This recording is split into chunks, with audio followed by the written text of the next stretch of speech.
Back in August, Hollywood lost another legend. Wilford Brimley, who you might remember from films like 1984's The Natural or Ron Howard's 1985 sci-fi classic Cocoon, was 85 when he passed. In addition to being a big-screen movie star, Brimley was also a spokesman for Quaker Oats back in the late 80s and 90s, and an advocate for diabetes testing supplies on those Liberty Medical commercials. Regardless of how you remember him, there's probably a lot about the charming, genial man that you weren't aware of. No, seriously, this guy was a pretty dynamic fella. You'll see what I mean in a minute. Brimley loved mooning people. Even though he often played a sensible, cordial character, offering sage wisdom on screen, in his personal life he wasn't opposed to showing off his backside if the timing was just right. Cocoon co-star Steve Guttenberg did an interview with the Chicago Tribune back in 1988 where he revealed Brimley would often moon people on the set just for fun. He further described Brimley's shenanigans as one of the most entertaining things about working on that film. Brimley and his good friend, Robert DUVALL, apparently had a running contest to see who could moon the most people at once. Brimley would often burst onto the set and moon the camera, and whatever observers were around to catch a gander at his derriere. According to Guttenberg, DUVALL held the record for mooning a group of 2,000 people while driving through a town that was holding a parade. His name was actually Anthony. Anthony Wilford Brimley was born in Salt Lake City, Utah in 1934. When he was 6 years old, he moved to California with his parents. His father, also a Wilford, worked as a real estate agent and had to relocate for work. His mother, Lola, was a homemaker and a highly influential figure in young Wilford's life. When he reached his teenage years, he dropped out of high school so he could join the Marines. After enlisting, he served on the Aleutian Islands for several years before returning back to the mainland to try his hand as a cowboy. For the next few years, he worked as a ranch hand, blacksmith, and horse wrangler. Robert DUVALL helped Wilford get into acting. While working as a blacksmith and horse wrangler, Brimley got a chance to shoe horses for film and TV. That was his first Hollywood inroad. Before he knew it, he was being asked to be a horse-riding extra and stuntman in several westerns. That's when Brimley and Robert DUVALL got acquainted with each other. DUVALL saw potential in Brimley and pushed him to try out a more substantial role.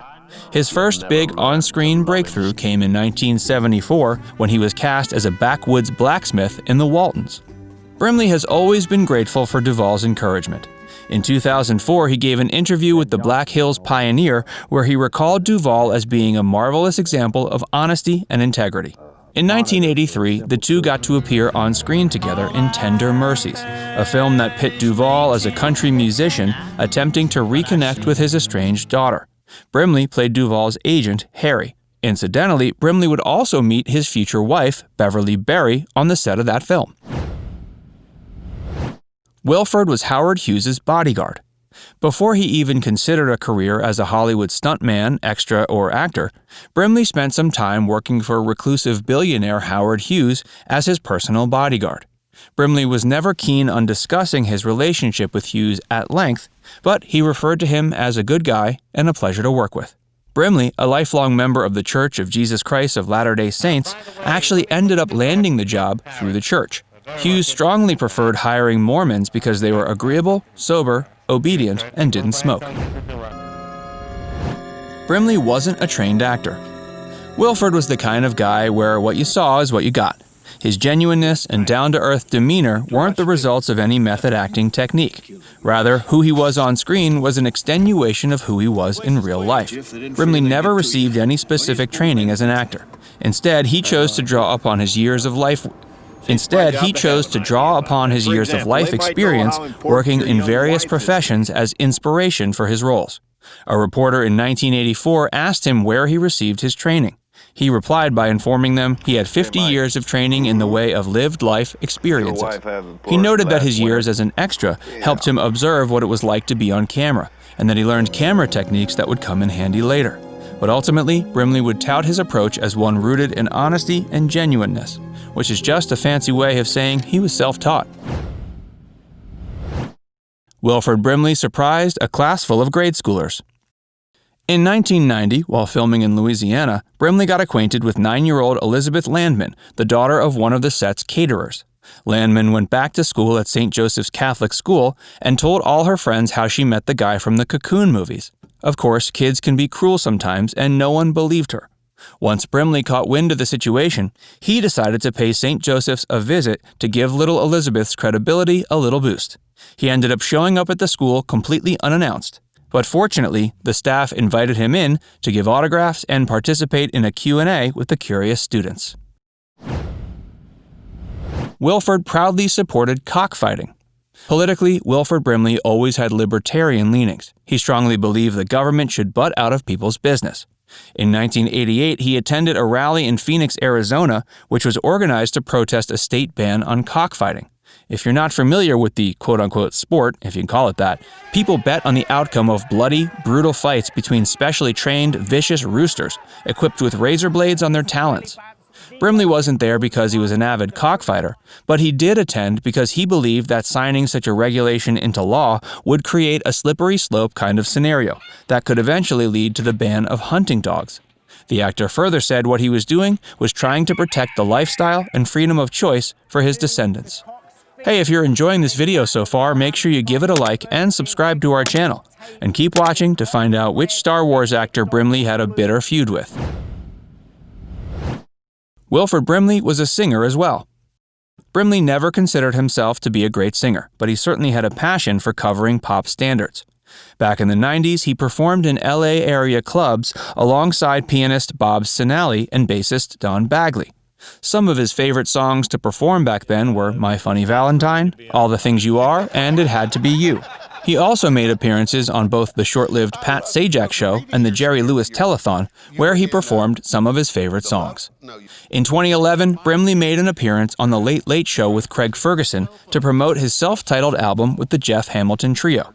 In 2013, he released another album called Home on the Range with the Western band Riders in the Sky. Music was perpetually a part of Brimley's life, but it was always just one of his many hobbies and talents. If you called him a musician, he would deny he truly was one. Although, to be fair, he was known to say the same kind of thing when people referred to him as an actor. Brimley feuded with YODA. While on the set of 1997's In and Out, Brimley and director Frank Oz got into an argument of some kind that ended with the two being on bad terms with each other. Oz, who Star Wars fans know as the voice of YODA, once said that Brimley was one of 3 people in Hollywood who hated his guts. If you're curious about the other two, Oz's other enemies are apparently Marlon Brando and Cher. Neither Frank Oz nor Wilford Brimley have ever shared just what exactly their rift was over. Brimley was an active Twitter user. In recent years, Brimley took on fewer and fewer roles, but he maintained an active public presence through his social media accounts. He had a verified Twitter account where he, or maybe his agent, would post inspirational quotes and occasionally respond to a fan comment or one of the many memes he helped inspire. Brimley was perfectly okay with the fact that his dia-beet-us Liberty Medical commercials had become a target for jest and lampooning. He took it all in stride. He was the voice of diabetes. Brimley was diagnosed with type 2 diabetes in 1979. He immediately got involved with trying to raise awareness for the disease and spent the remainder of his life trying to educate the public about diabetes, its prevention, and treatment. In 2008, the American Diabetes Association honored him with a Lifetime Achievement Award for his years of service. Brimley also spent a lot of time visiting Veterans Administration hospitals and facilities to help educate patients on how to best manage their diseases. Brimley died on August 1, 2020 at a hospital in St. George, Utah. He was 85 when he passed away. He had been battling an acute kidney condition for several months. He might be gone, but he won't be forgotten. And to be fair, they're probably going to keep airing those Liberty Medical commercials for another decade at least. We'd love to hear from you. What do you remember him from? Those diabetes commercials or his film career? Let us know in the comments section below. And before you go, make sure you give this video a like and subscribe to our channel. Tap the bell icon to turn on notifications so you can stay up to date with all our latest videos.